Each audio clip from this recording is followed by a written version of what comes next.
Chers amis, frères et sœurs, bonjour. C'est pour nous toujours le même plaisir de vous retrouver autour de la parole du lundi.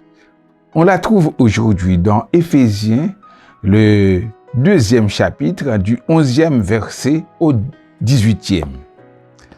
Il est écrit: c'est pourquoi vous, autrefois païens dans la chair, appelés incirconcis par ceux qu'on appelle circoncis, et qui le sont dans la chair par la main de l'homme. Souvenez-vous que vous étiez en ce temps-là sans Christ, privés du droit de cité en Israël, étrangers aux alliances de la promesse, sans espérance et sans Dieu dans le monde. Mais maintenant, en Jésus-Christ, vous qui étiez jadis éloignés, vous avez été rapprochés par le sang de Christ. Car il est notre paix, lui qui des deux n'en a fait qu'un, et qui a renversé le mur de séparation, l'inimitié, ayant anéanti par sa chair la loi des ordonnances dans des prescriptions, afin de créer en lui-même avec les deux un seul et même homme, un homme nouveau, en établissant la paix, et de les réconcilier l'un et l'autre en un seul corps avec Dieu par la croix, en détruisant par elle l'inimitié. Il est venu annoncer la paix à vous qui étiez loin, et la paix à ceux qui étaient près, car par lui, nous avons les uns et les autres accès auprès du Père dans un même esprit.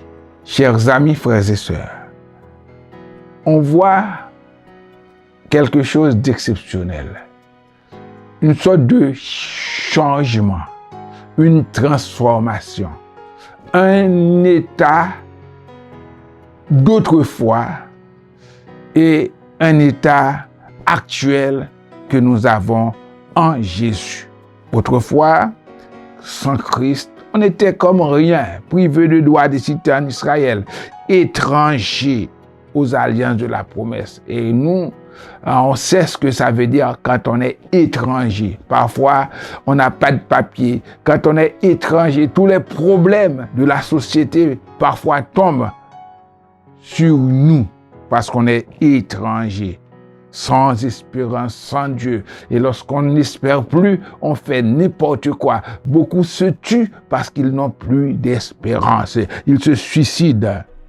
Mais le changement, la transformation, la métamorphose se forme en Jésus. Oui, en Jésus-Christ, nous qui étions éloignés, nous sommes approchés de Dieu, rapprochés par le sang de la croix. Nous étions troublés. En Jésus, nous avons la sérénité, la paix, parce que maintenant, il n'y a plus de séparation entre Dieu et nous. Il y a un mot qui est brisé, un mot qui ne réside plus entre nous et Dieu. C'est l'inimitié. Vous savez, lorsqu'on vit dans l'inimitié, on est ennemi. On ne peut pas parler à la personne. Il n'y a pas de relation, il n'y a pas de contact, parce que nous sommes dans l'inimitié. Mais Jésus a cassé tout ça. Et il nous a unis par la paix. Il a établi la paix. Il est venu annoncer la paix. Nous qui étions loin, il nous donne la paix à tous. Et en lui, nous sommes capables d'accéder à Dieu pour avoir la vie éternelle, pour avoir le Saint-Esprit qui nous guide dans ce monde de ténèbres, dans ce monde de guerre, dans ce monde de violence. En Jésus, tout est rétabli. Avec Dieu, nous sommes régénérés. Que Dieu vous bénisse.